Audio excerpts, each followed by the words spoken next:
अहिल्यानगर शहरामध्ये प्रगत विद्यालयाच्या लिपिकाविरुद्ध कोतवाली पोलिसांमध्ये गुन्हा दाखल। गांधी मैदान परिसरातील प्रगत विद्यालयामध्ये एक धक्कादायक प्रकार समोर आलाय। 12वी बोर्डाच्या परीक्षेची फी भरण्याच्या नावाखाली विद्यार्थ्यांची आर्थिक आणि शैक्षणिक फसवणूक केल्याप्रकरणी विद्यालयाचा लिपिक लहानू लक्ष्मण पहिलाज रॉय याच्या विरुद्ध कोतवाली पोलीस ठाण्यामध्ये गुन्हा दाखल करण्यात आलाय। याबाबत सर्जेपुरा येथील किराणा व्यावसायिक अमोल टिल्लू गायकवाड यांनी फिर्याद दिली आहे।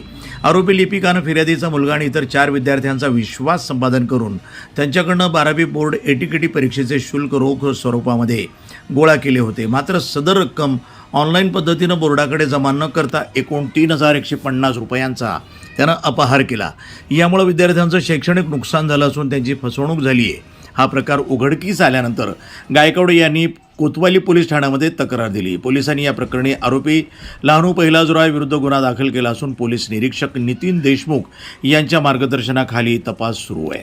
वृत्तसंपादन विभाग, न्यूज टुडे 24, अहिल्यानगर।